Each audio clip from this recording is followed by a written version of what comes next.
ज्ञात्वा माझे प्रणाम घ्यावे।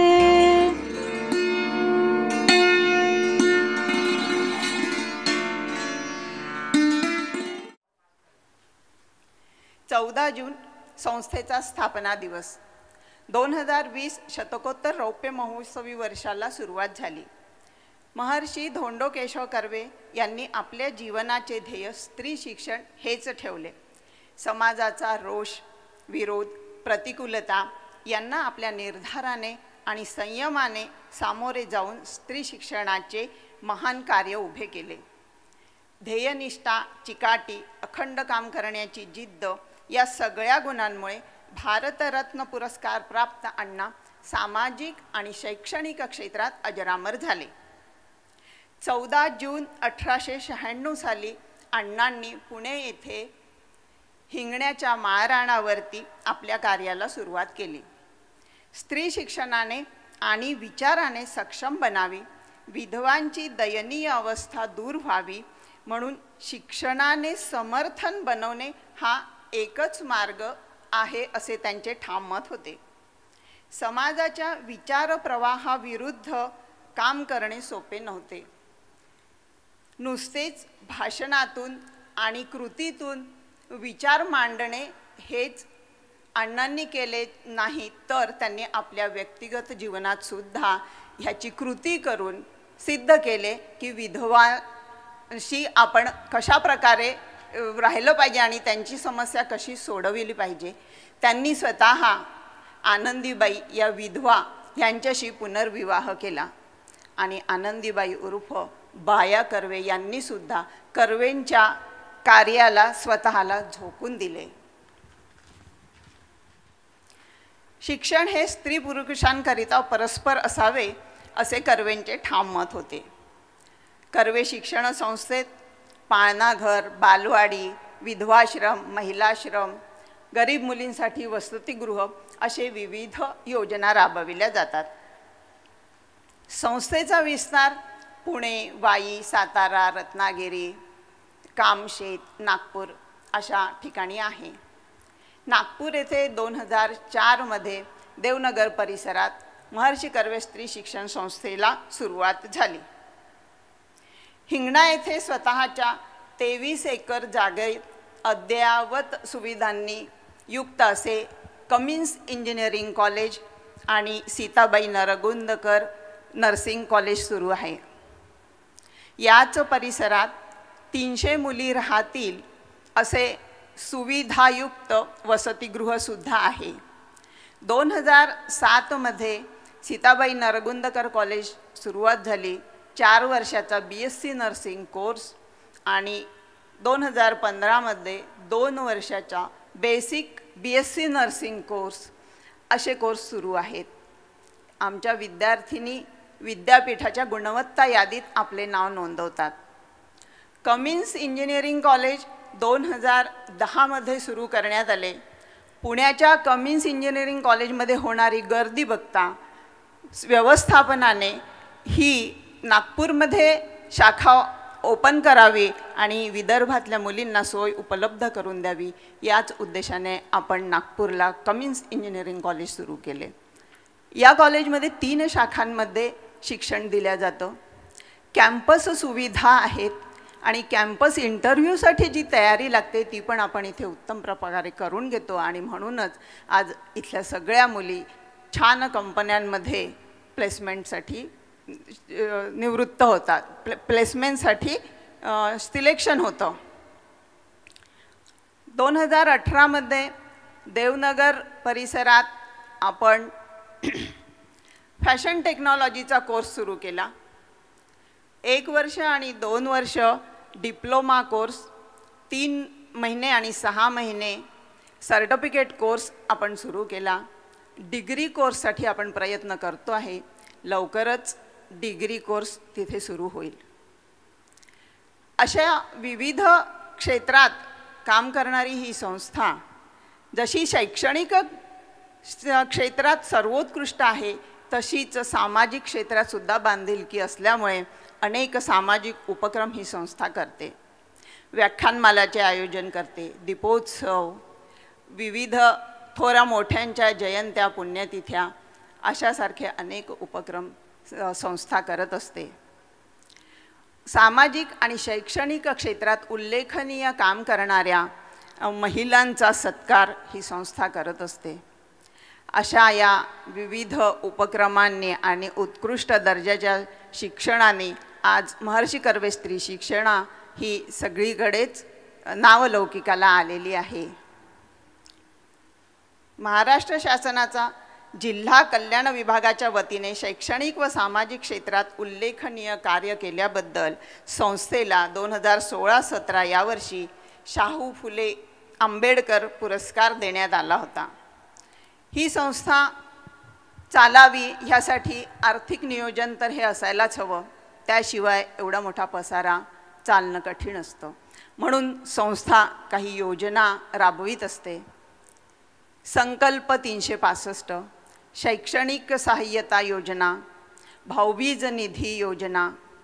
भाऊबीज निधी योजना ही अतिशय हृदयस्पर्शी योजना आहे. संस्थेचे आजीवन सेवक माननीय गोम चिपळूणकर यांनी ही संकल्पना मांडली आणि त्यानुसार त्याचं कार्य सुरू झालं आणि ते आजही चालू आहे. या योजनेला 101 वर्षात पदार्पण केली आहे. मागच्या वर्षी शतकोत्सव आम्ही या योजनेचा सुरू केला.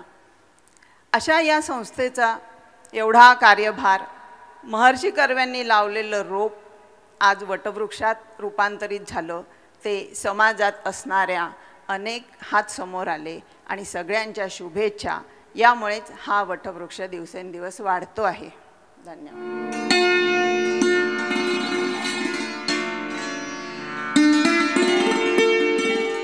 स्वागतम, सुस्वागतम.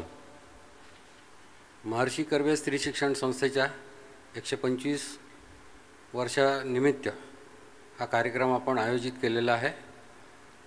संस्थेतर्फे चालवले जाणारे Cummins college of engineering for womens हे केवळ मुलींसाठी आपण विदर्भातल्या मुलींसाठी चालू केलेलं आहे. 10 वर्ष आता पूर्ण होतील आणि मला सांगायला आनंद होतो की आम्ही दिवसेंदिवस अधिकाधिक चांगल्या पद्धतीने प्रगती करत आहोत. या सर्व महाविद्यालयात प्लेसमेंट अतिशय कोअर कंपन्यांमध्ये होत आहे. मुलींच्या इंटरव्ह्यूच्या पहिले जी पूर्ण तयारी करून घ्यायची असते ती 3ऱ्या आणि 4थ्या वर्षात माननीय श्री भूषण केळकर, जे IBMचे साऊथ एशियाचे इन्चार्ज होते आणि स्वतः IIT पवईच्या पोस्ट ग्रॅज्युएट इंजिनियर आहेत, अशांकडनं आपण 2 वर्ष ही तयारी करून घेत असतो. त्यामुळे प्लेसमेंट पण चांगल्या कंपन्यांमध्ये होत असतं आणि शैक्षणिक दर्जा पण कॉलेजचा मेंटेन होतो आहे. आम्ही आताच मागच्या वर्षी NAAC ॲक्रिडिटेड पण झालेलो आहोत. अनेक नवीन प्रोजेक्ट इथे येत्या भविष्यात येणार आहेत. त्यामुळे मी सर्व पालकांना विनंती करेन की आता कोविडच्या पार्श्वभूमीवर पुण्या मुंबईला जाण्यापेक्षा कमिन्स नागपूरमध्ये पण आपण प्रवेश घेऊ शकता. ऑन कॅम्पस हॉस्टेलची सोय आहे. त्यामुळे मी नेहमी सांगत असतो, your daughter is safe and secure in our campus. धन्यवाद.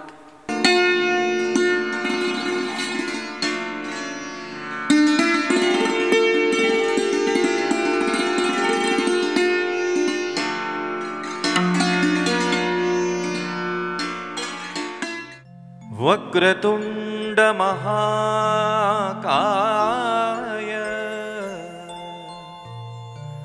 सूर्यकोटि समप्रभ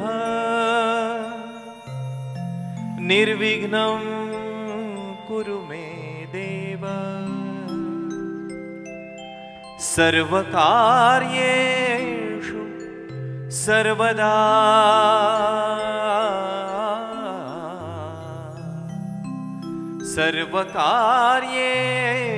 सर्वकार्येषु सर्वदा रत्नाकराधौ पर्वतपदा हिमालय किरीटिनीं ब्रह्मराजर्षिरत्नाढ्या वन्दे भारतमातरम्।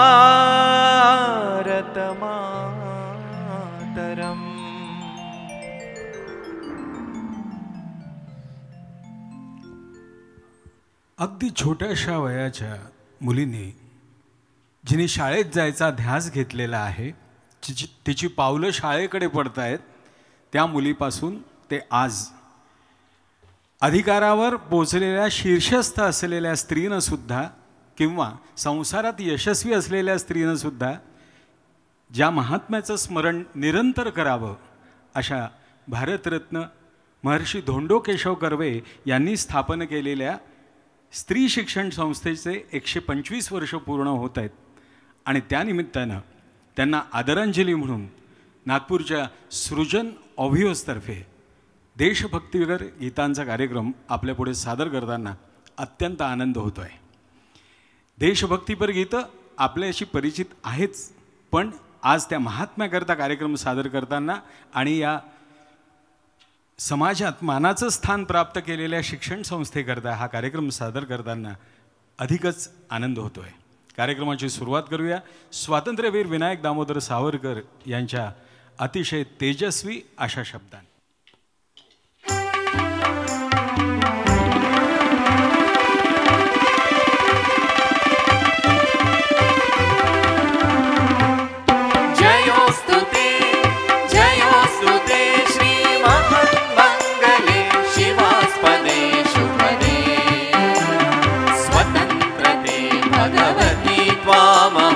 यशोयुतां वन्दे यशोयुतां वन्दे जयोस्तु ते श्रीमन्मङ्गले शिवास्पदे शुभदे स्वतन्त्रते भगवती त्वामहं यशोयुतां वन्दे यशोयुतां वन्दे।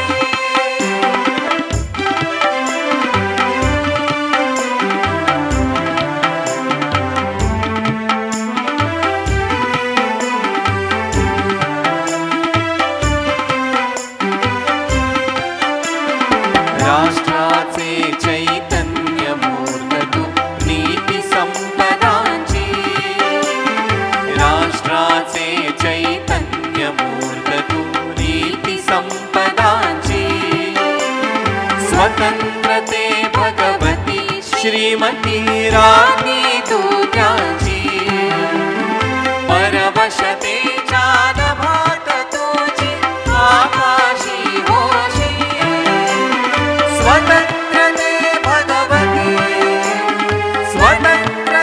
भगवती चांदणी चमचमलखलखशी वन्दे त्वामहं यशोयुतां वन्दे यशोयुतां वन्दे।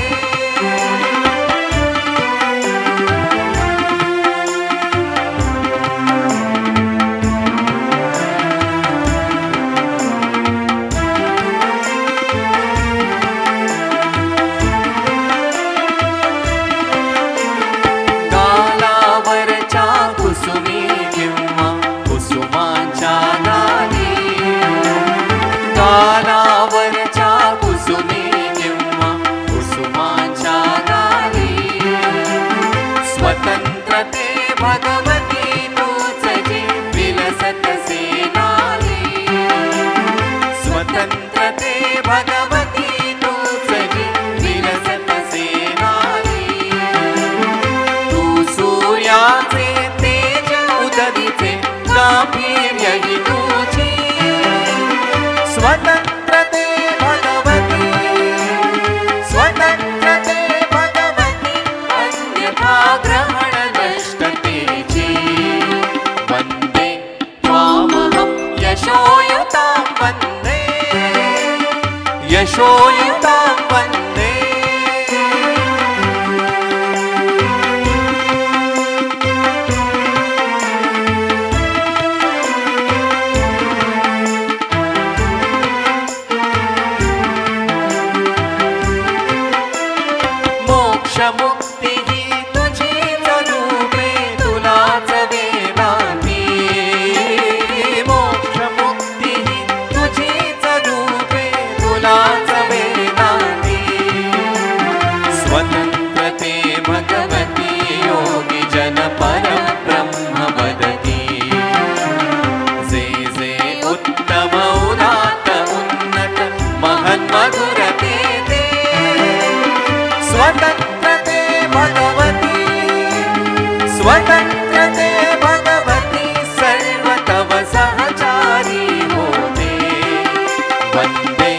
त्वामहं यशोयुतां वन्दे यशोयुतां वन्दे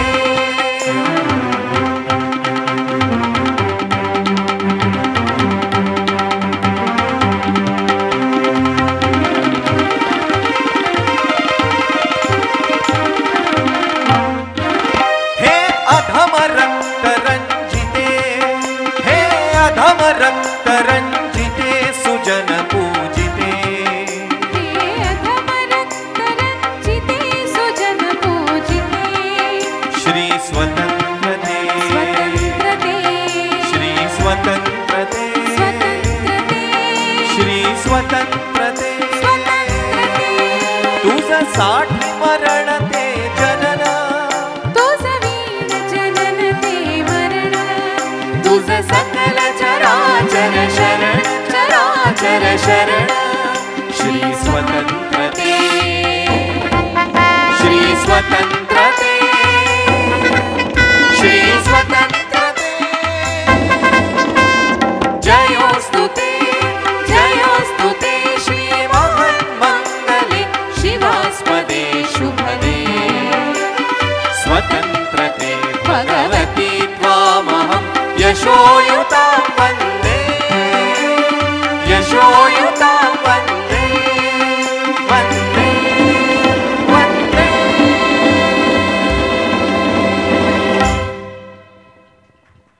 आपल्या देशावर आपली निष्ठा ही असलीच पाहिजे. अहो, देशप्रेमाचा तो एक पाया आहे, भक्कम असा पाया आहे.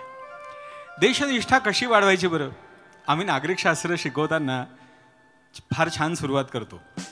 स्वतःप्रती निष्ठा असली पाहिजे, स्वनिष्ठा त्याला आपण म्हणूया. त्यानंतर आपल्या कुटुंबाप्रती निष्ठा असली पाहिजे. आपण ज्या ठिकाणी राहतो त्या समाजाविषयी निष्ठा असली पाहिजे. त्याच्यानंतर आमच्या प्रदेशाविषयी निष्ठा असली पाहिजे, आमच्या राष्ट्राविषयी निष्ठा, आणि मग विश्वभावना आपोआप आकाराला येईलच खरं. पण सद्य परिस्थितीत आपण स्वतःवरची निष्ठा, कुटुंबावरची निष्ठा, समाजाविषयीची निष्ठा आणि देशनिष्ठा इथपर्यंत पायऱ्या जर चढल्या तर सहजतेनं विश्वनिष्ठा आकाराला येईल.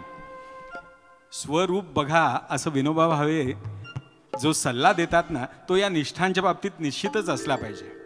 आणि मग अशा निष्ठा पक्क्या झाल्या की देशप्रेम अलगद आकाराला येतं. मग ते आपल्या शब्दातून, आपल्या वाक्यातून, आपल्या वर्तणुकीतून. अहो, असं बघा की 4-4 मंडळी बोलत उभी आहेत आणि अचानक कोणीतरी असं आपल्या मातृभूमीविषयी, देशाविषयी काही वेडविंद्र बोलायला लागलं तर आपण त्याला सपाटून अटकाव केला पाहिजे. अरे, आपण या देशाचे नागरिक आहोत, ती भारत माता आहे आपली. हे प्रकटीकरण सुद्धा आपल्या या निष्ठेमध्ये मोडतं. आणि मग शायर किंवा कवी या देशाविषयी, मातृभूमीविषयी, भारताविषयी शब्द रचताना तर थकत नाहीच. एकापेक्षा एक सुंदर गाणी आपल्या पुढे आहेत.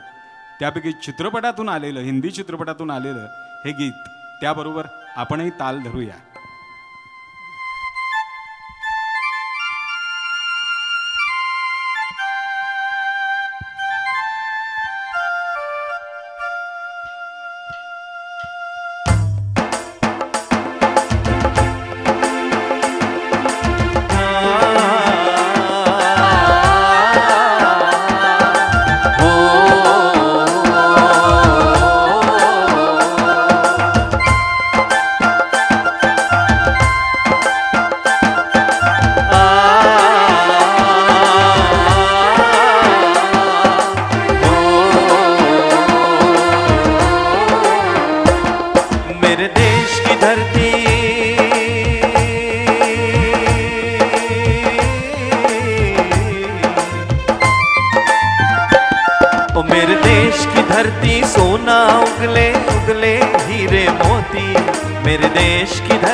सो दूर हो जाता है, खुशियों के कमल मुस्कुराते हैं, खुशियों के कमल मुस्कुराते हैं। हो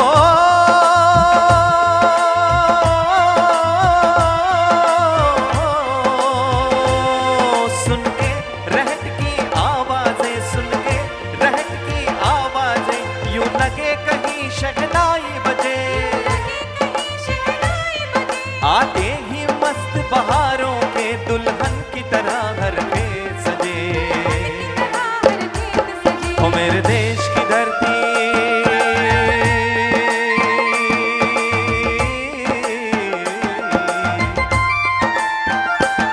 हो मेरे देश की धरती, सोना उगले उगले हीरे मोती, मेरे देश की धरती, मेरे देश की धरती।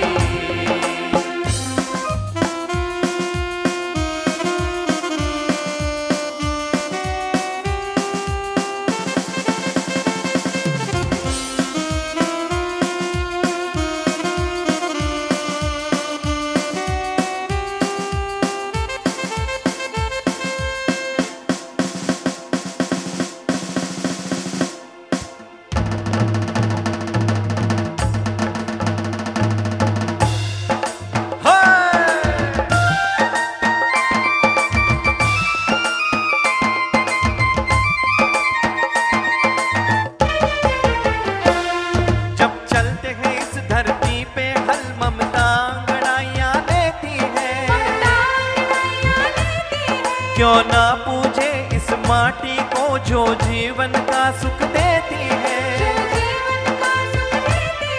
हो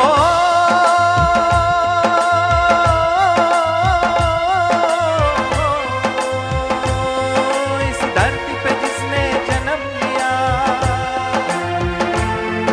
इस धरती पे जिसने जन्म लिया, उसने ही पाया प्यार तेरा। यहाँ अपना पराया कोई नहीं,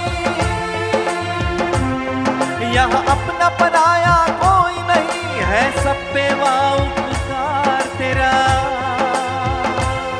है, सब पे उपकार तेरा। मेरे देश की धरती,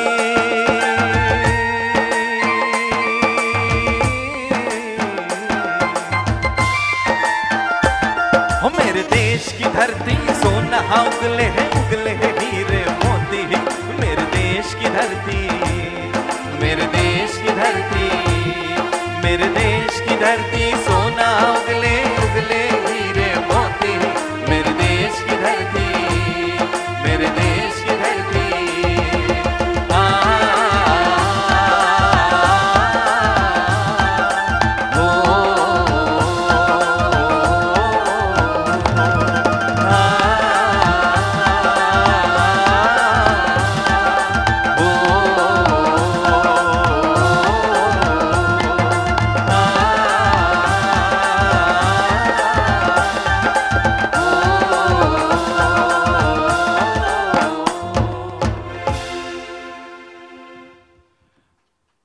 रसिक मित्रांनो, कुणा एका तत्ववेत्यानं देशाची व्याख्या फार छान केली आहे. तो काय म्हणतो, देश म्हणजे देशातली माणसं. किती सुंदर व्याख्या आहे बरं. खरोखरच माणसांवरून देश ओळखला जातो आणि देश बांधलाही जातो, हे लक्षात घेतलं पाहिजे. छत्रपती शिवाजीराजे नाव उच्चारल्याबरोबरच नसानसातून चैतन्य खेळवण्याचं सामर्थ्य या नावात आहे. आणि मराठी माणसांनी शिवकथा आपल्या घराघरात अशी हस्तांतरित केलेली आहे. म्हणजे घरी आलेल्या नवीन सुनेला ज्याप्रमाणे सासू कुळाचार सगळा समजावून सांगते, त्याप्रमाणे शिवकथा हस्तांतरित होत जाते आमच्या घराघरातून. या शिवचरित्राचं एक एक पान काय वर्णन करावं, सगळंच दिव्य आहे, भव्य आणि दिव्य. पण एक विचार मनात आणूया की शिवाजी महाराजांच्या मनात एकटं किती जरी स्वराज्य स्थापन करण्याचा विचार आला असता तरी पण ते शक्य झालं असतं का? अगदीच नाही. कारण त्यांचा तो विचार उचलून धरणारं मानवधन त्यांच्याकडे होतं. तानाजी, नेताजी, मुरारबाजी ही सगळी मंडळी त्या मानवधनाने परिपूर्ण होती. स्वराज्यात सुरुवातीला गड किल्ले नव्हते, ते धनही नव्हतं, पण ही मानवधनाने परिपूर्ण असलेली अभेद्य मंडळी होती, म्हणून त्यांनी टाकलेला तो स्वराज्याचा विचार, त्यांनी मांडलेला तो स्वराज्याचा विचार यांनी अक्षरशः उचलून धरला नव्हे. त्या सह्याद्रीच्या कडेगपारीतून अक्षरशः त्या गवताच्या पात्यांचे भाले झाले. प्रत्येक मावळा माझं स्वराज्य म्हणायला लागला आणि मग स्वराज्य आकाराला आलं. म्हणूनच शिवाजी महाराजांची आरती करताना स्वातंत्र्यवीर विनायक दामोदर सावरकर यांना कुठलाही संकोच होत नाही. ते असं म्हणायचे की माझ्या हातून चूक होणारच नाही, पण झालीच तर माझा कान धरू शकणारं एकमेव व्यक्तिमत्व म्हणजेच छत्रपती शिवाजी महाराज. त्यांच्याविषयी त्यांना नितांत असा आदर होता आणि का नसावा. त्या शिवप्रभूंची आरती आपल्यासमोर साकार होते. ऐकूया.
शत्रुच्या सुलभी जी युक्ती कूटनीती तखलासी बुडवी जी शक्ती बलोन्मत्तास पदतनी तुडवी शुद्धी ही तुझी करवी राहू दे ती बुद्धी भावना जीवा लाभू दे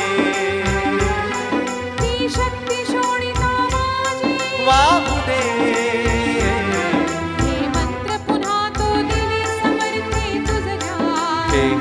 नृसिंहा प्रभो शिवाजी राजा नृसिंहा प्रभो शिवाजी राजा प्रभो शिवाजी राजा नृसिंहा प्रभो शिवाजी राजा हे हिंदू नृसिंहा प्रभो शिवाजी राजा प्रभो शिवाजी राजा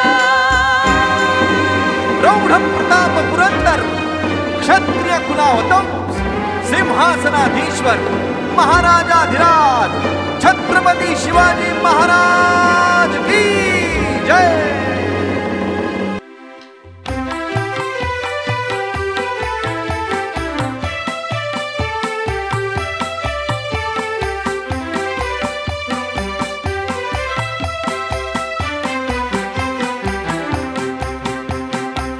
शूर आम्ही सरदार आम्हाला काय कुणाची भीती.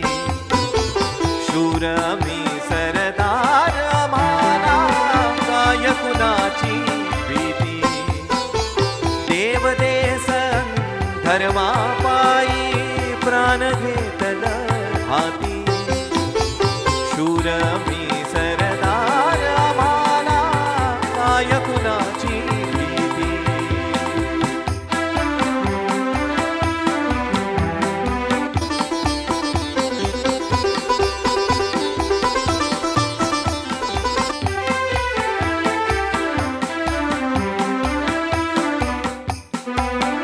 आईच्या गर्भात उमगली झुंजाराची रीत, आईच्या गर्भात उमगली झुंजाराची रीत, तलवारीशी लगीन लागल जडली येडी प्रीत, लाख संकट झेलून घेईन अशी पहाडी छाती, देवदेश धर्मा पायी प्राण घेतल हाती, शूर अभी सरदार आम्हाला काय कुणाची भीती.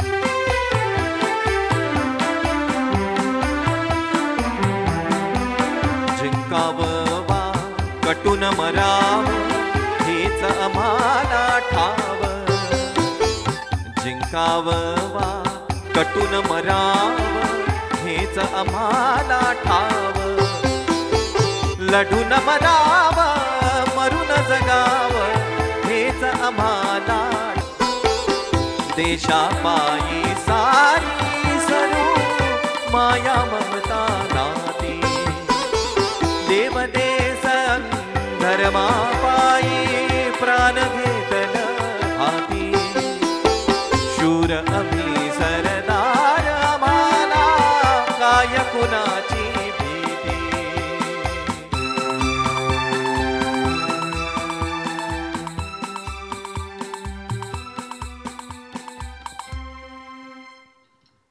मित्रांनो, खरं म्हणजे स्त्री शिक्षण संस्था गेल्या 125 वर्षापासून नावावर रूपाला आणून सतत नाविन्याचा ध्यास धरून ती टिकवून ठेवणाऱ्या या सर्व शूर शिलेदारांना खरं म्हणजे हा मानाचा मुजरा आहे की कुठलीही अपेक्षा न ठेवता ही शिक्षण संस्था आपल्या खांद्यावर घेऊन डौलात ती पालखी मिरवत घेऊन जाणारी ही सर्व संचालक मंडळी खरोखरच अभिनंदनास पात्र म्हटली पाहिजे.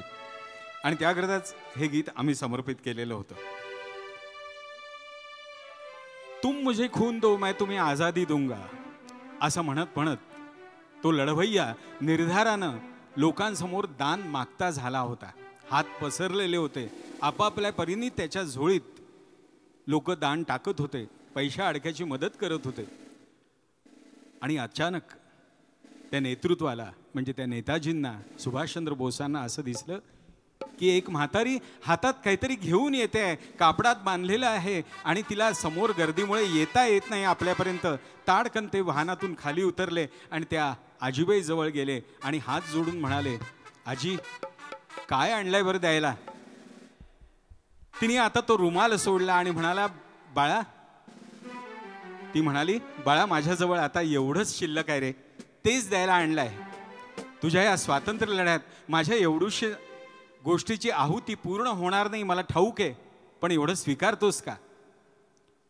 नेताजींनी उत्सुकतेनं तो रुमाल हाती घेतला, सोडला, बघितले. ते चकित झाले. सगळे त्या म्हातारीचे सौभाग्य अलंकार सोन्याचे तिने आणलेले होते. नेताजी म्हणाले, आई हे काय करतेस, तुझ्या कामी येतील ना. आता माझ्या कुठल्याही कामाचे ते नाहीत. मला करायचं काय आहे, माझ्या मागे पुढे कोणी नाही. एकुलता एक मुलगा होता, तो स्वातंत्र्य संग्रामात शहीद झाला. आता मी हे दागिने ठेवून करू काय, तुझ्या स्वातंत्र्य लढ्यात ते उपयोगी येते. नेताजींचे डोळे पाणावले. हा सर्वस्वाचा त्याग मातृभूमी करता करायला आम्ही जेव्हा सिद्ध होतो तेव्हा खऱ्या अर्थानं हे गीत म्हणायला आमच्यात वेगळीच ऊर्जा निर्माण होते. कोणतं तेही कलावंत मंडळी सांगतायत.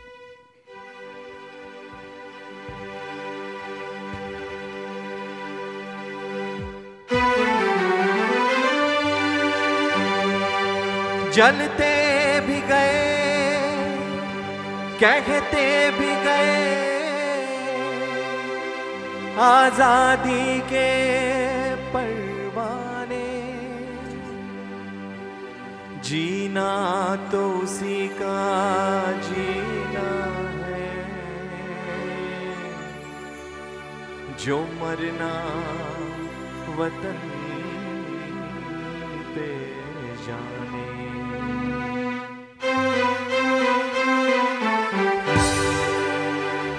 ऐ वतन हमको तेरी कसम, तेरी राहों में जहाँ तक लुटा जाएंगे। फूल क्या चीज है तेरे कदमों पे, हम भेंट अपनी सरों की चढ़ा जाएंगे। ऐ वतन हमको तेरी कसम, तेरी राहों में जहाँ तक लुटा जाएंगे। ऐ वतन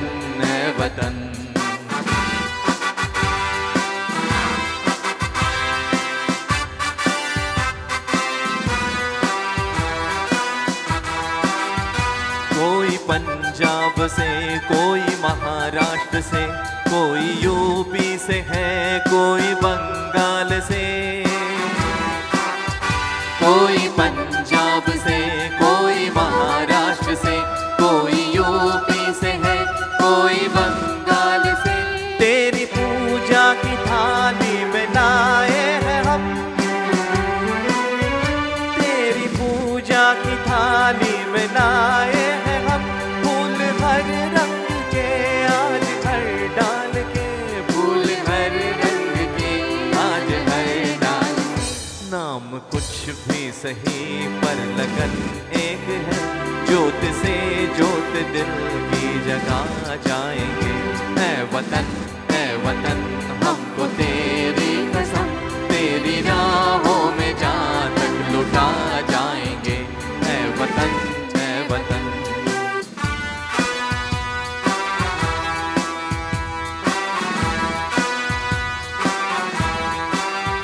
तेरी जानिब उठी जो घर की नजर, उस नजर को झुका के ही दम लेंगे हम। तेरी जानिब उठी जो घर की नजर, उस नजर को झुका के ही दम लेंगे हम। तेरी धरती पे है जो कदम गैर का, उस कदम का निशान तक मिटा देंगे हम, उस कदम का निशान तक मिटा देंगे हम। जो भी दीवार आएगी अब सामने, ठोकरों से उसे हम गिरा जाएंगे। ऐ वतन हमको तेरी कसम, तेरी राहों में जहाँ तक लुटा जाएंगे। फूल क्या चीज है तेरे कदमों पे, हम भेंट अपनी सरों की चढ़ा जाएंगे। ऐ वतन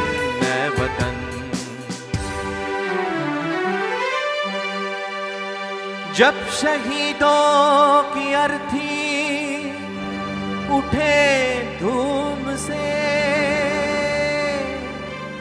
देश वालों तुम आंसू बहाना नहीं, पर मनाओ जब आजाद भारत का दिन। उस घड़ी तुम हमें भूल जाना नहीं, लौट कर आ सके ना जहां में तो क्या, याद बन के दिलों में समा जाएंगे। ऐ वतन हमको तेरी कसम, तेरी राहों में जहाँ तक लुटा जाएंगे। ऐ वतन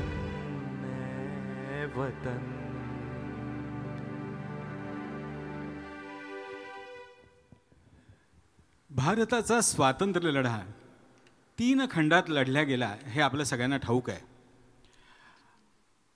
म्हणजे पहिला मवाळ कालखंड ज्याला आपण म्हणतो, राष्ट्रीय सभेची स्थापना झाल्यापासूनचा वंगभंग आंदोलन म्हणजे 1905 पर्यंतचा हा पहिला कालखंड। दुसरा अर्थात जहाल कालखंड, लोकमान्य टिळकांच्या प्रगल्भ नेतृत्वाखाली हा लढला गेला। आणि त्यानंतर सत्याग्रहाचा कालखंड। पण या तिन्ही कालखंडांना एकत्रित बांधणारा एक धागा आहे, तो म्हणजे क्रांतिकारकांचा कालखंड. यांनी सदैव भारतीय स्वातंत्र्य लढ्यात अगदी मोलाचं योगदान दिलेलं आहे. पण हा भारतीय क्रांतिकारकांचा इतिहास प्रखरतेनं आज आपल्यासमोर मांडला जातो आहे का, शिकवला जातो आहे का? केवळ सत्याग्रहानं स्वातंत्र्य मिळालं हे आम्ही शिकवण्यात धन्यता मानतो, पण तो हा कालखंड जो नसानसात चैतन्य खेळवणारा आहे तो प्रखरतेनं मांडला पाहिजे, शाळातून शिकवला पाहिजे. गंमत आहे, 1909 सालचा सुमार असेल,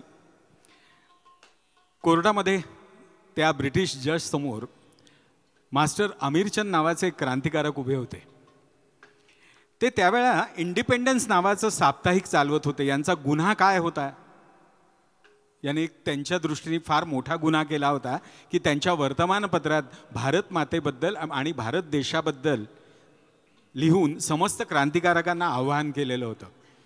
मास्टर अमीरचंद त्या न्यायाधीशांना असं म्हणाले की मला एक सांगा की तुमची भूमी जर पारतंत्र्यात गेली असती तर तुम्ही काय केलं असतं आपल्या देशाला स्वतंत्र करण्याकरता? आणि दुसरं असं की तुम्ही आमच्यावर राज्य करण्याकरता आले होते किती संख्येनं? अहो, जेवढ्या संख्येत तुम्ही आले होते त्याच्या कितीतरी पटीने भारतीय नागरिक आहेत आणि भारतीय नागरिकांनी एक दिलाने तुमच्या अंगावर थुंकले जरी असते तरी त्या ओघात तुम्ही वाहून गेला असतात. पण आम्ही सगळे भारतीय विलक्षण आत्मप्रत्यय भानहीनतेचे धनी आहोत आणि म्हणून आज ही अवस्था आलेली आहे. मास्टर अमीरचंद हसत हसत फासावर गेले, पण त्यांचे शब्द मात्र सगळ्यात घर करून राहिलेत. खरोखरच कसं काय यांनी सगळा हा फाशीचा दोर जवळ केला असेल आणि हसत हसत एखाद्या फुलमाळेप्रमाणे तो दोर गळ्यात टाकला असेल बरं?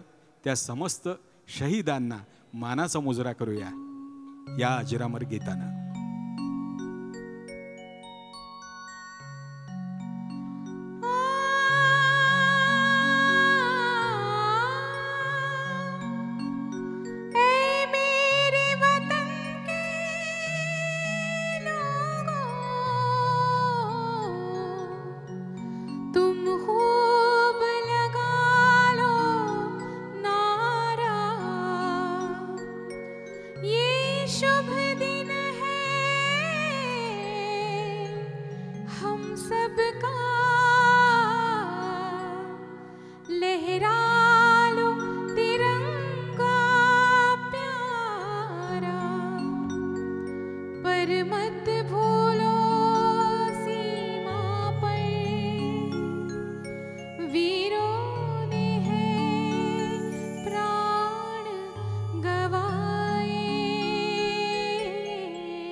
खुश रहना देश के प्यारों, खुश रहना देश के प्यारों। अब हम तो सफर करते हैं, अब हम तो सफर करते हैं। क्या लोग थे वो दीवाने, क्या लोग थे वो अभिमानी, जो शहीद हुए हैं उनकी जरा याद करो कुर्बानी। तुम भूल न जाओ इसलिए कही ये कहानी, जो शहीद हुए हैं उनकी जरा याद करो कुर्बानी। जय हिंद, जय हिंद की सेना, जय हिंद, जय हिंद की सेना,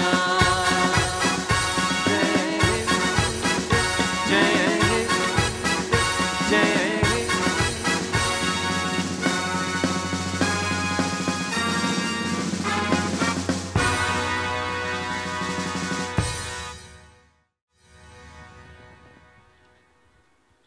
प्रत्येक देशवासियाने आपल्या देशाच्या शूर शिपायाचं सदैव त्याचं बळ वाढवलं पाहिजे आणि त्यांच्या बरोबरीने कमीत कमी ती भावना तरी त्या सैनिकांची आपल्या मनात सतत असली पाहिजे. सीमेचं रक्षण करणारे ते शूर जवान आहेत म्हणून आज आम्ही थोडासा श्वास घेऊ शकतोय, पण आपल्या परीने आपण त्यांनाही योगदान केलं पाहिजे. मित्रांनो, असाच एक माझा मित्र आहे. तो जगत असताना नेहमी स्वतःपुरता विचार करतो. मला मोठं कौतुक वाटतं त्याचं आणि आश्चर्य वाटतं बरं का. एकदा तो सहज आम्ही बसलो असताना तो म्हणाला की काय केवढ्याला घेतली अमुक एक गोष्ट. मी त्याला सहज सांगितलं, अरे हा बाजारामध्ये अमुक ठिकाणी एवढ्याला मिळाली वगैरे वगैरे. तो मला म्हणून गेला की अरे वेडा आहेस, एवढे पैसे खर्च करायला काय गरज होती. तू मला सांगितलं असतं तर मिलिटरी कॅन्टीनमधून मी तुला सहज आणून दिलेलं असतं. याच्यापेक्षा अर्ध्या किमतीत ती तुला पडली असती. मी हसलो. तो म्हणाला का हसलास, तुझे अर्धे पैसे वाचले नसतेस का. मी सहज त्याला म्हणालो की अरे त्या आपल्या सैनिकांकरता त्या वस्तू आहेत, त्या आपण नागरिकांनी घेणं कितपत योग्य आहेत बरं, सांग बरं. आणि असा जर प्रत्येकाने विचार करत गेलं तर त्यांच्यापर्यंत ते योगदान पोचणारच नाही ना.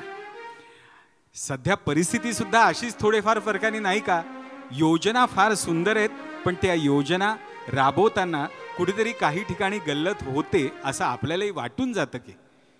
असो, हा आपला राजकारणाचा विषय नाही, पण एक सामान्य नागरिक म्हणून शूर सैनिकांचं योगदान, आत्मबल आपण अशा तऱ्हेनं वाढवू शकतो. वेळ आली तर सर्वोच्च त्याग करण्याची सुद्धा तयारी आपल्याजवळ असली पाहिजे.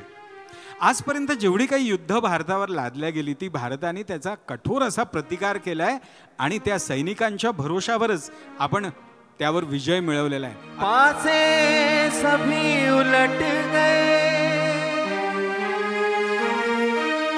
दुश्मन की चाल के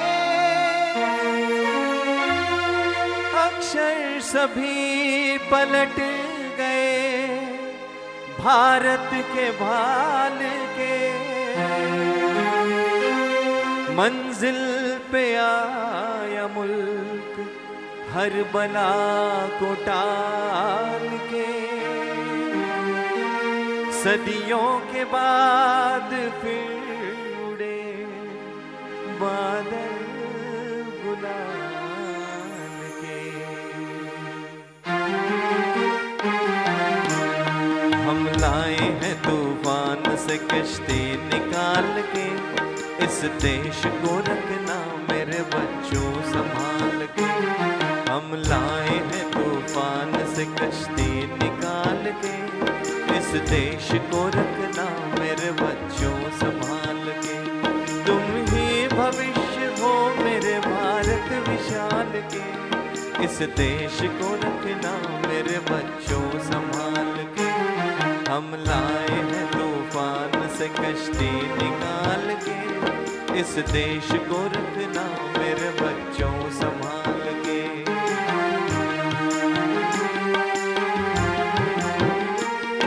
देखो कहीं बर्बाद न होवे ये बगीचा, देखो कहीं बर्बाद न होवे ये बगीचा, इसको हृदय के खून से बापू ने सींचा। रखा है ये चिराग शहीदों ने बाल के, इस देश को रखना मेरे बच्चों संभाल के। हम लाए हैं तूफान से कश्ती निकाल के, इस देश को रखना मेरे बच्चों संभाल के।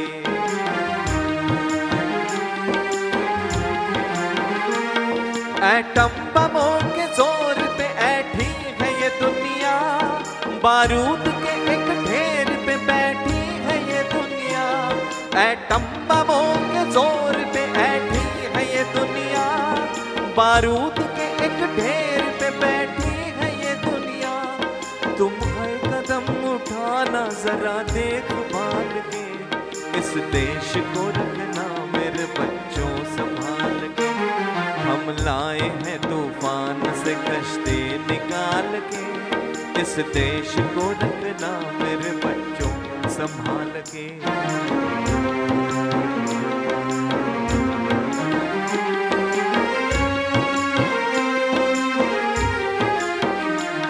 आराम की तुम भूल भुलैया में न भूलो, सपनों के हिंडोलों पे मगन हो के न झूलो।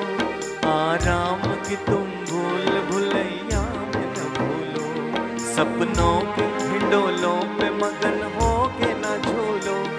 अब वक्त आ गया मेरे हंसते हुए फूलो, उठो छलांग मार के आकाश को छू लो, आकाश को छू लो।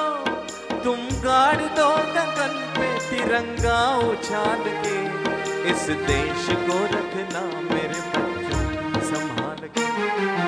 लाए हैं तूफान से कश्ती निकाल के, देश को रखना मेरे बच्चों संभाल के, इस देश को रखना मेरे बच्चों संभाल के। 1921 साल नंतर भारताच्या स्वातंत्र्य लढ्यात सत्याग्रहाचा निशस्त्र असा वापर शिकवणारे बापू एक अलौकिक व्यक्तिमत्व होतं. महात्मा गांधींनी संपूर्णतः भारताचा अभ्यास त्यांनी केलेला होता आणि स्वतः साधन शुचिता सांभाळत असत. आश्रमात येणाऱ्या प्रत्येकाकडे ते बारकाईने लक्ष ठेवत असत. अहो इतकंच नव्हे तर पाणी पिताना कोणी पाणी प्यायलेलं आहे आणि कोणी अर्धा ग्लास मधलं फेकून दिलेलं आहे याकडे सुद्धा त्यांचं लक्ष असायचं. त्यामुळे त्यांना आधुनिक संत असं म्हटलंच पाहिजे. दुसरं असं की त्यांच्या स्वतःच्या गुणांचा अधिकाधिक दुसऱ्यांना उपयोग म्हणजे स्वतःच्या गुणांविषयी ते जागरूक असत. माझ्यातला अवगुण जर एखादा त्यांना जर दिसत असेल तर तो त्याकडे स्वतः ते ज्याला आपण म्हणूया आत्मसंयमन करत असत आणि आत्मपरीक्षणातही सिद्ध होत असत. एकदा फार छान गोष्ट त्यांच्या चरित्रात आलेली आहे. एकदा एक आजी एका नातवाला घेऊन त्यांच्याकडे आल्या. बापू आश्रमात होते. बापूंनी त्यांचं स्वागत केलं. म्हणाले काय अडचण आहे तुमची सांगा. त्या आजी म्हणाल्या हा माझा नातू आहे. काय एक 7-8 वर्षाच्या लेकराला त्यांनी धरून आणलेलं होतं आणि म्हणालेत की बापू तुम्ही याला काहीतरी सांगा हा माझा ऐकत नाही. हो पण नेमकं करतो काय हा. अहो काही नाही इतर पदार्थ याला आवडत नाही. हा रोज गूळ खातो आणि इतका गूळ खातो की आम्ही त्यामुळे परेशान झालेलो आहे. हा असाच जर गूळ खात राहील आणि रोज गोड गोड खात राहील तर कसं करायचं सांगा बरं. याला जरा तुम्ही सांगा. तुमच्या व्यक्तिमत्वानं याच्या आचरणात काहीतरी सुधारणा होईल. मी फार दुरून आले तुम्ही एवढंच याला सांगितलं तर जरा बरं होईल. बापू हसले आणि त्या आजींना म्हणाले की आजी असं करता का तुम्ही 15 दिवसानंतर या. आता त्या आजी चकित झाल्या. 1-2 वाक्य त्या नातवाला सांगायची होती. काय फरक फारसा पडणार नव्हता. त्या म्हणाल्या, अहो मी फार दूरून आली आहे, तुम्ही 15 दिवसानंतर परत का बोलवता? बापू हसले आणि म्हणाले, नाही नाही नाही, तुम्ही असं करा, तुम्ही 15 दिवसानंतर या, मग मी याला सांगतो. त्यांनी परत विनंती केली तरी बापू ऐकेनात. म्हणाले, नाही, मी याला आत्ता सांगणार नाही, तुम्ही 15 दिवसानंतर या, बरोबर सांगतो. तिचा नाईलाज झाला. त्या नातवाला घेऊन त्या निघून गेल्या. तरी त्यांच्या मनात तो विचार होताच की 1-2 ओळी जर बापूंनी सांगितल्या असत्या, 1-2 वाक्य सांगितले असते तर काय फरक पडला असता.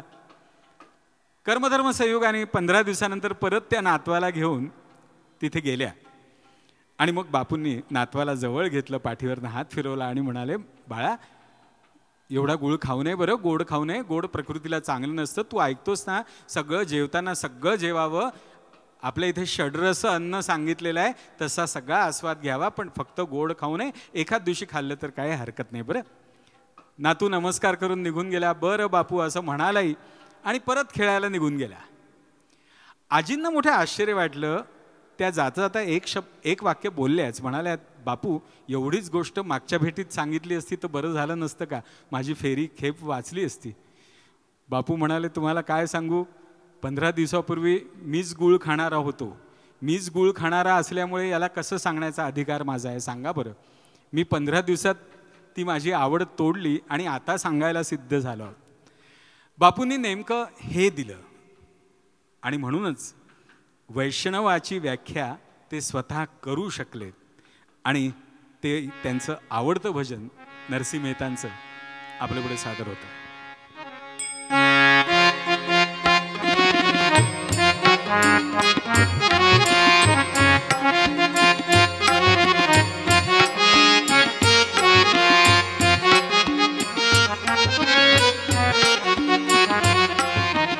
वैष्णव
भारतीय स्वातंत्र्य संग्रामातलं क्रांतिकारी पर्व.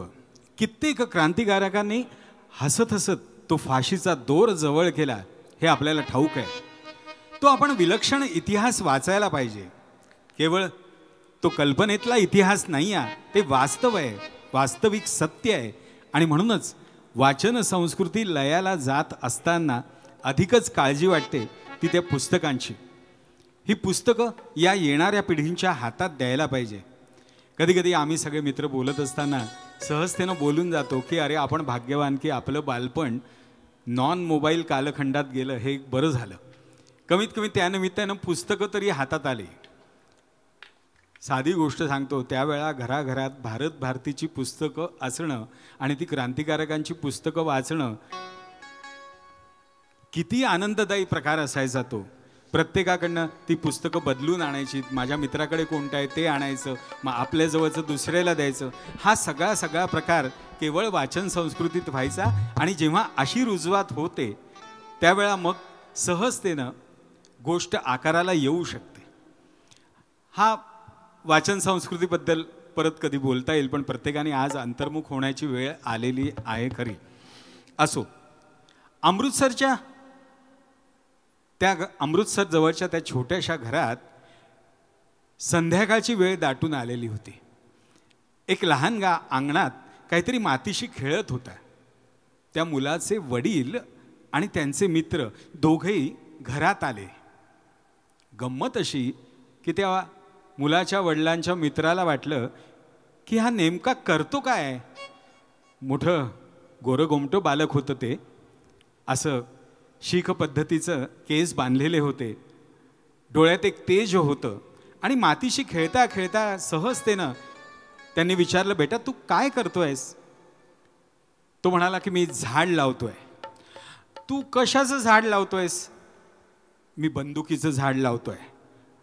मग तू बंदूक पेरलीस का. हो, ही काय मातीत मी बंदूक ठेवलेली आहे. आता झाड येईल, त्याला बंदुका येतील, मग आम्ही सगळे त्या बंदुका वाटून घेणार आहोत आणि त्या बंदुका आम्ही इंग्रजांवर चालवणार आहोत आमच्या मातृभूमीला स्वतंत्र करण्याकरिता. मोठ्या कौतुकानं त्या गृहस्थानं त्या मुलाला उचलून घेतलं, कडेवर घेतलं. पण त्याच्या डोळ्यातलं तेज विलक्षण होतं. अर्थात पुढे तोच मुलगा शहीद ए आझम भगतसिंग म्हणून नावारूपाला आला. हा सगळा इतिहास आपल्याला ठाऊक आहे. पण शूर मर्दाचा पोवाडा शूर मर्दाना गावा म्हणतात, तशी क्रांतिकारक रक्त असणाऱ्यांनी, निदान तेवढी आस्था असणाऱ्यांनी ही गीतं अवश्य गावीत. ऐकूया त्यापैकीच एक.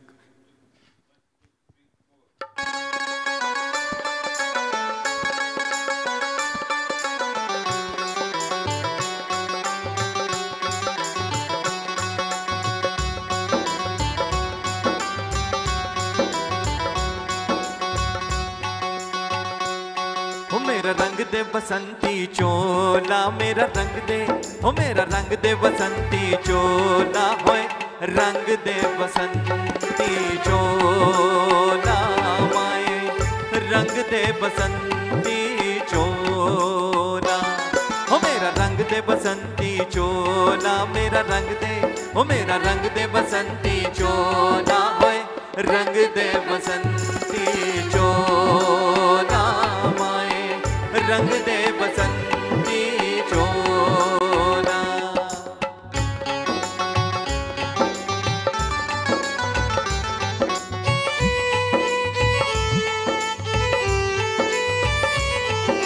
तुम निकले इस देश के खातिर बस इतना अरमान है, इस देश की खातिर बस इतना अरमान है, एक बार इस राह में मरना 100 जन्मों के समान है, देख के वीरों की कुर्बानी,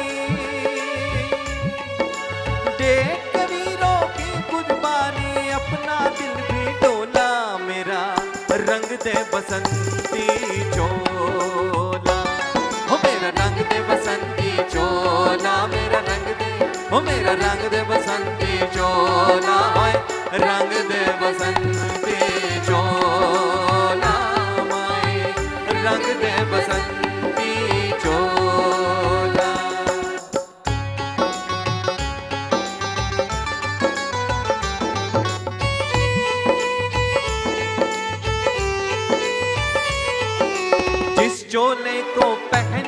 शिवाजी खेले अपनी जान पे, जिस चोले को पहन शिवाजी खेले अपनी जान पे, जिसे पहन झांसी की रानी मिट गई अपनी आन पे, आज उसी को पहन के निकला, पहन के निकला, आज उसी को पहन के निकला हम मस्तों का टोला, मेरा रंग दे बसंती चोला, ओ मेरा रंग दे बसंती चोला, मेरा रंग दे, ओ मेरा रंग दे बसंती चोला, ओए रंग दे बसंती चोला, माए रंग दे बसंती चोला, ओ मेरा रंग दे बसंती चोला, मेरा रंग दे, ओ मेरा रंग दे बसंती चोला, ओए रंग दे बसंती चोला, माए रंग दे बसंती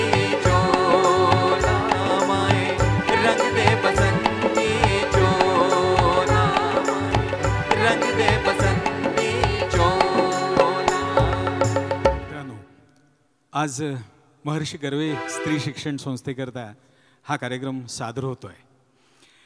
125 वर्षापूर्वी इवलसं रोपटं जे लावलेलं होतं त्याचा आज वेलू गगनावर गेलेला आहे असं म्हणायला हरकत नाही. खरोखरच एक सक्षम स्त्री आज निदान भारतीय स्त्री म्हणून समोर आली आहे नक्कीच, पण तरी पण वंचितांपर्यंत शिक्षणाचा ओघ गेला पाहिजे, शिक्षणाचा प्रवाह गेला पाहिजे, त्या योजना गेल्या पाहिजे. आणि याकरता महर्षी कर्वे स्त्री शिक्षण संस्था कटिबद्ध आहेत, यात वादच नाही. त्याच मार्गावरनं त्यांची मार्गक्रमणा सुरू आहे.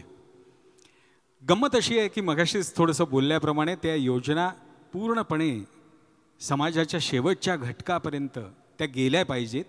त्यातच त्या योजनांचं खरं यश आहे. आणि मगच त्यातून सावित्रीच्या लेकी उभ्या राहतील की ज्या सक्षम राहतील, त्यांच्यावरच उज्ज्वल भारताचं भविष्य अवलंबून आहे हे लक्षात घेतलं पाहिजे. केवळ अधिकाराने किंवा आर्थिकदृष्ट्या सधन होऊन चालणार नाही, सक्षम होऊन चालणार नाही, तर स्वतःच्या व्यक्तिमत्वाला विकसित करण्याचं पूर्ण सामर्थ्य जेव्हा या नारी शक्तीला, स्त्री शक्तीला मिळेल, तेव्हाच खऱ्या अर्थाने सगळ्या उपाययोजना साकार झाल्या असं म्हणूया. कविता वाचताना, शिकवताना अनेक सुंदर सुंदर शब्द माझ्याजवळ येतात, मन भरून येतं. एक छोटीशी मुलगी पहा किती आर्जव करते आपल्या आईला. प्रसिद्ध कवयित्री संजीवनी बोखील यांचे शब्द आहेत बघा. आई घरकाम करणारी आहे, वडील काय सांगावं, थोडेसे व्यसनी आहेत, दारिद्र्य आहे, लहान भावंड आहे. अशा वेळा ती किती आर्जव करते आपल्या आईला. काय सुंदर शब्दरचना केली आहे. त्यातली काही ओळी अगदी ऐकाव्याशा वाटणाऱ्या आहेत. ती म्हणते, माये ग माये नग तोडू माझी शाळा, लई शिकून मोठं व्हायचं आहे मला. माये ग माये नग तोडू माझी शाळा, लई शिकून मोठं व्हायचं आहे मला. परवाच माझ्या बाई बोलल्या का नाही, तुमची मुलगी डोक्यानं लई बेस आहे ती. परवाच माझ्या बाई बोलल्या का नाही, तुमची मुलगी लई बेस आहे ती. तेव्हापासून एकच सपान पडलाय मला, लई शिकून मोठं व्हायचं आहे मला. पहाटेच उठन रंग्या मंग्याचं करन, पहाटेच उठन रंग्या मंग्याचं करन, बकरीची घाण लोटून जाईन पाण्याला, पण लई शिकून मोठं व्हायचं आहे मला. माय ग माय मी पण जाणते तुझ्या काळजाच्या कळा, माय ग माय मी बी जाणते तुझ्या काळजाच्या कळा.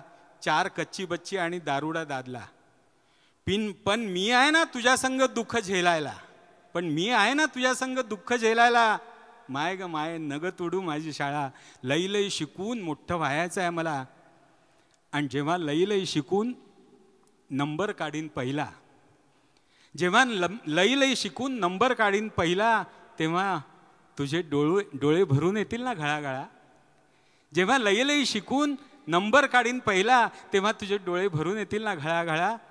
तो अश्रूचा आहे मायासाठी सोन्याचा गोळा. माय ग माय नग तोडू माझी शाळा, लई शिकून मोठं व्हायचं आहे मला. ही नारी शक्ती आम्हाला जागृत करायची आहे.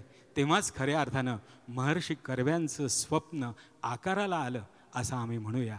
त्याकरता कटिबद्ध होऊया आणि म्हणूनच त्या समस्त नारी जातीकरता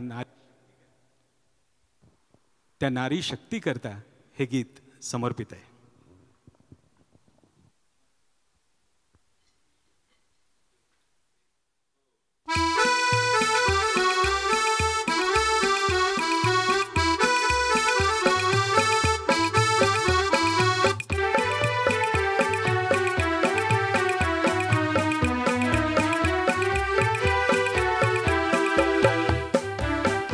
मैं हूँ भारत की नार, मैं हूँ भारत की नार, लड़ने मरने को तैयार. मुझे समझो ना कमज़ोर, मुझे समझो ना कमज़ोर, लोगों समझो ना कमज़ोर. उस देश की हूँ संतान, उस देश की हूँ संतान, कि जिसका नाम है हिंदुस्तान. शहज़ोर बड़ी शहज़ोर, शहज़ोर बड़ी शहज़ोर, लोगों समझो ना कमज़ोर.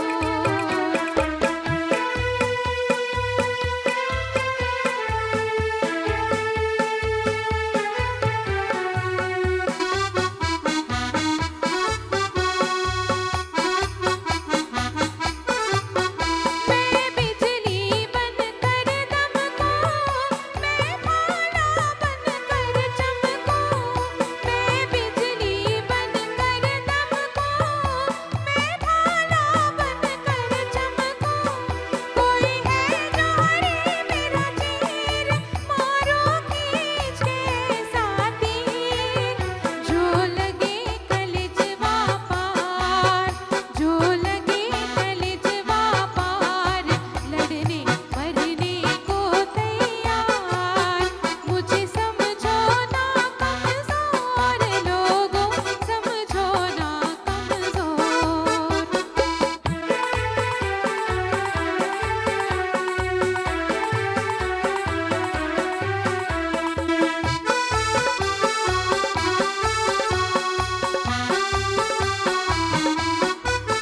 मैं हूँ झांसी की शमशीर, मैं हूँ अर्जुन का तीर. मैं हूँ झांसी की शमशीर, मैं हूँ अर्जुन का तीर. मैं सीता का वरदान दे सकती हूँ बलिदान. मैं भीम की हूँ झंकार, मैं भीम की हूँ झंकार, लड़ने मरने को तैयार. मुझे समझो ना कमज़ोर, लोगों समझो ना कमज़ोर. मैं हूँ भारत की नार, मैं हूँ भारत की नार, लड़ने मरने को तैयार. मुझे समझो ना कमज़ोर, लोगों समझो ना कमज़ोर. मुझे समझो ना कमज़ोर, लोगों समझो ना कमज़ोर. मुझे समझो ना कमज़ोर, लोगों समझो ना कमज़ोर. मिले सुर मेरा तुम्हारा, मिले सुर मेरा तुम्हारा, तो सुर बने हमारा. सुर की नदियाँ हर दिशा से बह के सागर में मिले. बादलों का रूप लेकर बरसे हल्के हल्के. मिले सुर मेरा तुम्हारा, तो सुर बने हमारा. मिले सुर मेरा तुम्हारा.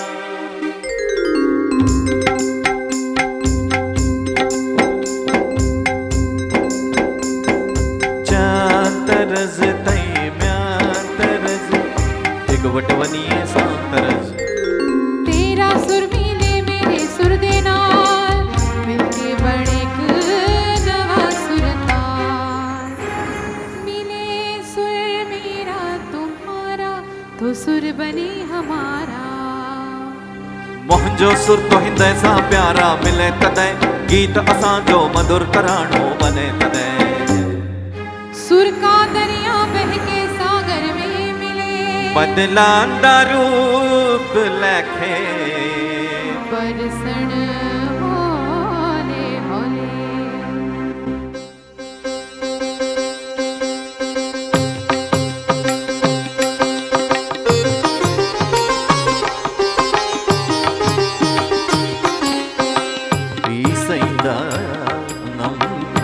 ഇരുവരൂ സുരമോ നമദാഗം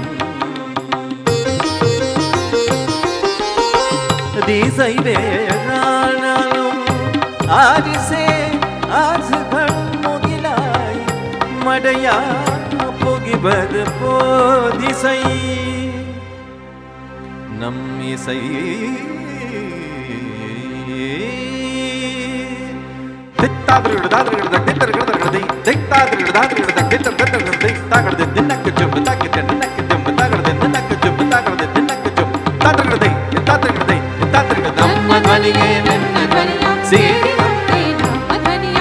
స్వరము నీ స్వరము సంగమమై మనసరంగా అవతరించి ఇన్నే స్వరము నిన్ను గూడే స్వరము ఒత్తు చేను నమ్ముడే స్వరమా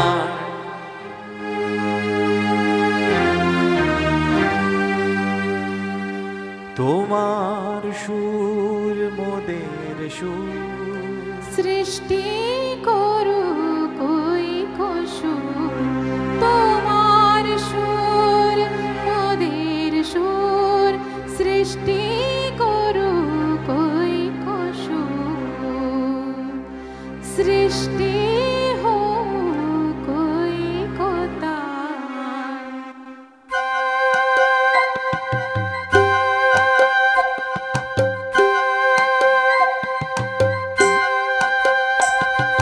তোমার মারা শরণ মিলন সৃষ্টি কালে চলব যতন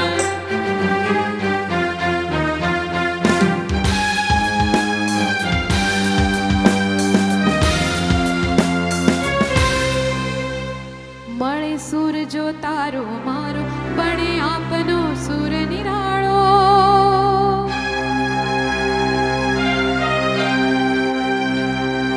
माझ्या तुमच्या जुळत्या तारा मधुर सुरांच्या बरसती धारा सुर की नदियाँ हर दिशा से बहते सागर में मिले बादलों का रूप लेके बरसे हल्के हल्के हो मिले सुर मेरा तुम्हारा मिले सुर मेरा तुम्हारा तो सुर बने हमारा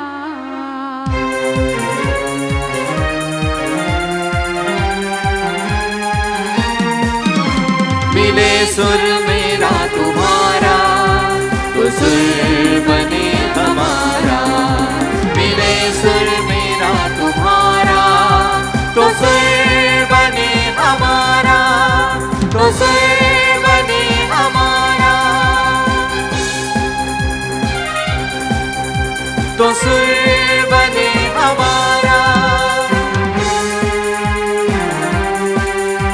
तो सुर बने हमारा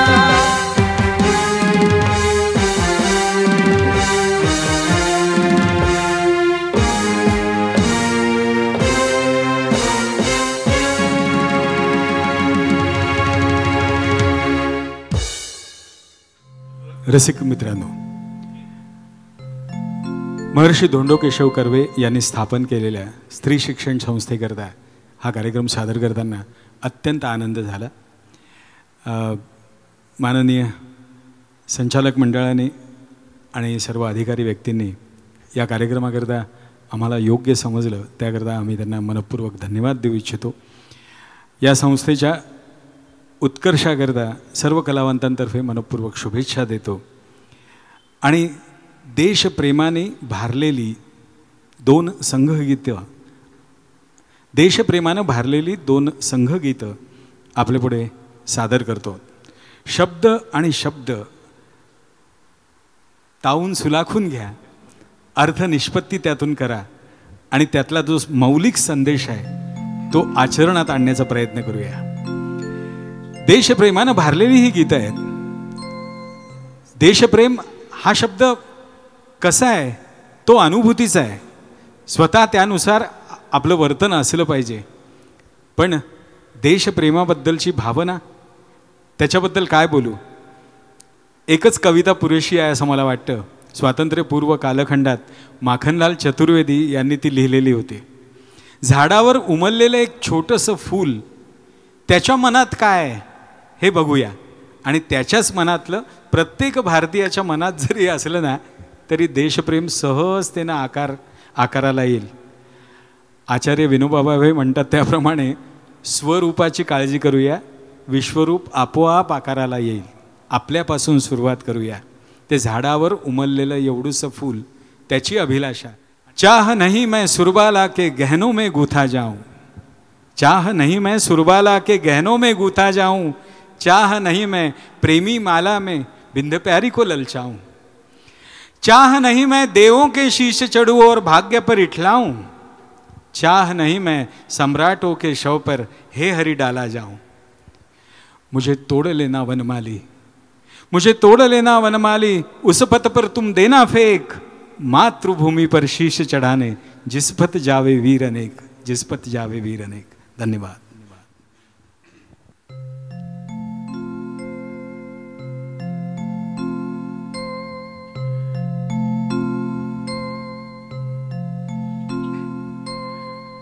विश्व में गूंजे हमारी भारती, विश्व में गूंजे हमारी भारती, जन जन उतारे आरती, धन्य देश महान, धन्य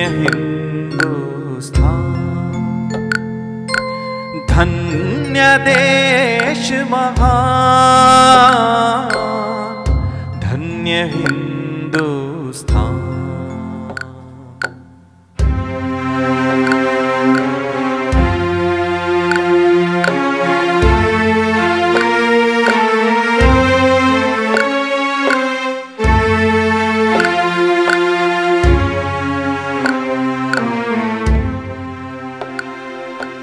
इस धरा की गोद में संसार को संस्कृति मिली है, हर शिखर की धवलता इस देश की जिंदा दिली है, सिंधु की हर लहर चरण पखारती, नदियां सदा सिंगारती, धन्य देश महान, धन्य हिंदुस्तान, धन्य देश महान, धन्य हिंदुस्तान.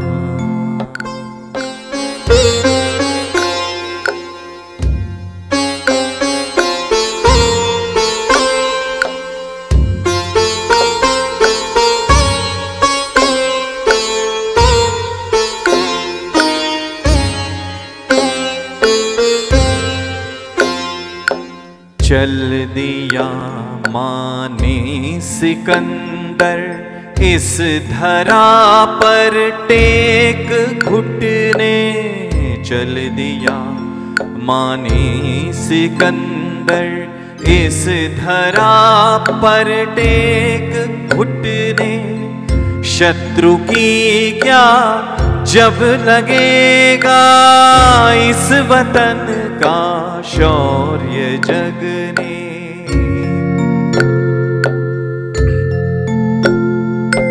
कुपित हो जब मातृभूमि निहारती, रणचंडिका हुंकार दी। धन्य देश महान, धन्य हिंदुस्तान,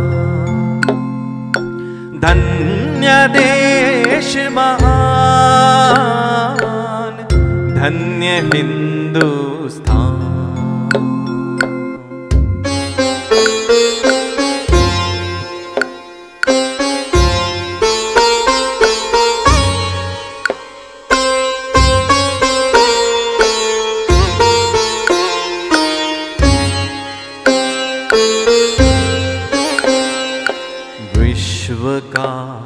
हर देश जब भी दिग्भ्रमित हो लड़खड़ाया, विश्व का हर देश जब भी दिग्भ्रमित हो लड़खड़ाया, लक्ष्य की पहचान करने इस धरा के पास आया।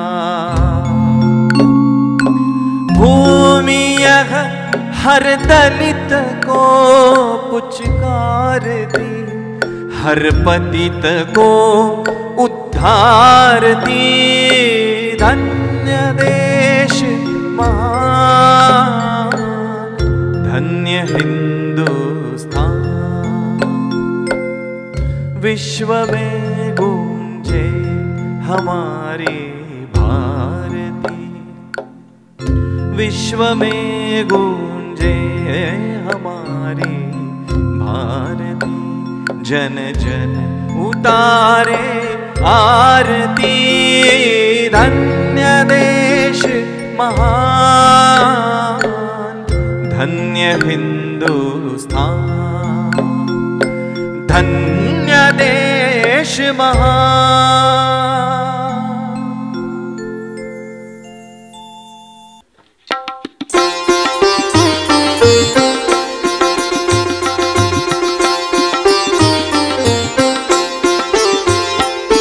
मातृ मंदिर का समर्पित दीप में, मातृ मंदिर का समर्पित दीप में, चाह मेरी यह कि मैं जलता रहूं, जलता रहूं। मातृ मंदिर का समर्पित दीप में।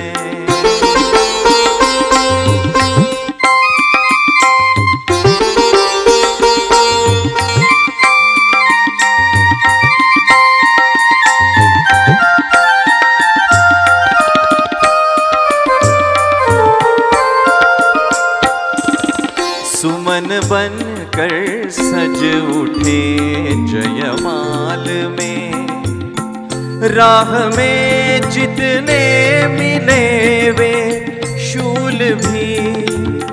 धन्य मैं यदि जिंदगी की राह में कर सके अभिषेक मेरा धूल भी। क्योंकि मेरी देह मिट्टी से बनी है, क्यों न उसके प्रेम में पलता रहूं। चाह मेरी यह कि मैं जलता रहूं, जलता रहूं।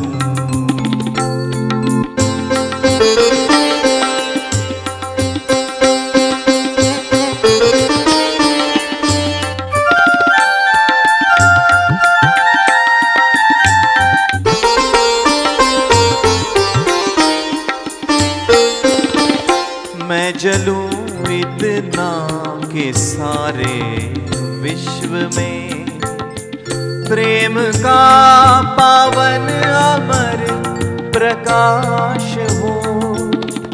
निवेदिनी यह मोद से विहसे मधुर, गर्व से उत्फुल्ल वह आकाश हो। प्यार का संदेश दे अंतिम किरण, मैं भले अपनत्व को छलता रहूं। चाह मेरी यह कि मैं जलता रहूं, जलता रहूं। मातृ मंदिर का अकिंचन दीप में, मातृ मंदिर का समर्पित दीप में। चाह मेरी यह कि मैं जलता रहूं, जलता रहूं। चाह मेरी यह कि मैं जलता रहूं, जलता रहूं। चाह मेरी यह कि मैं जलता रहूं।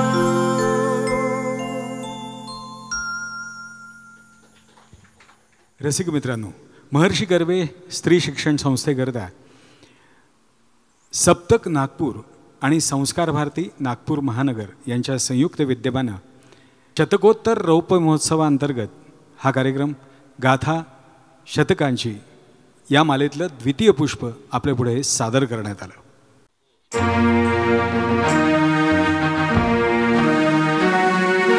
वंदे मातरम, वंदे मातरम, वंदे मातरम, वंदे मातरम, वंदे मातरम, वंदे मातरम, वंदे मातरम, वंदे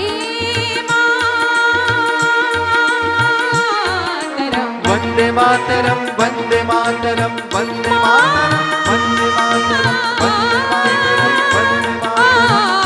मातरम, वंदे मातरम। सुजलां सुफलां मलयज शीतलां सस्य श्यामलां मातरं वन्दे। सुजलां सुफलां मलयज शीतलां सस्य श्यामलां मातरं वन्दे।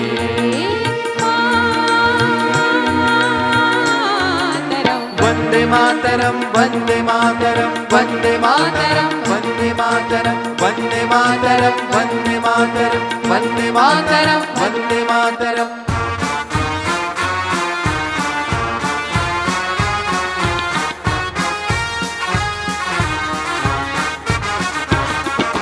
शुभ्रज्योत्स्नां पुलकितयामिनीं पुल्लकुसुमिता द्रुमदलशोभिनीं शुभ्रज्योत्स्नां पुलकितयामिनीं सुहासिनीं सुमधुरभाषिणीं सुखदां वरदां मातरं। वन्दे मातरं, वन्दे मातरं, वन्दे मातरं, वन्दे मातरं, वन्दे मातरं, वन्दे मातरं, वन्दे मातरं, वन्दे मातरं।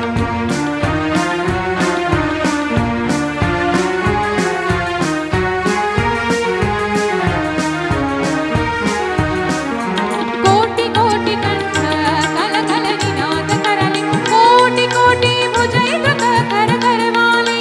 कोटि कोटि कंठ कल कल निनाद करले, कोटि कोटि भुजैन्द्र कर करवाले।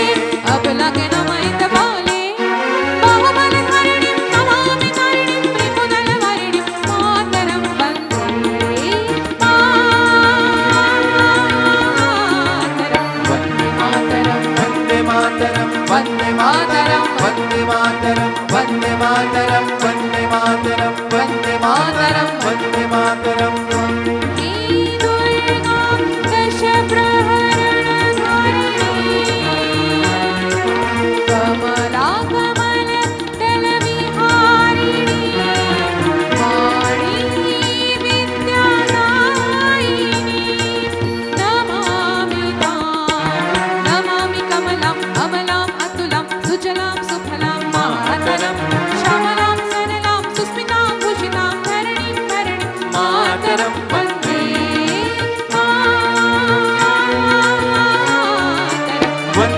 मातरम वंदे मातरम वंदे मातरम वंदे मातरम वंदे मातरम वंदे मातरम वंदे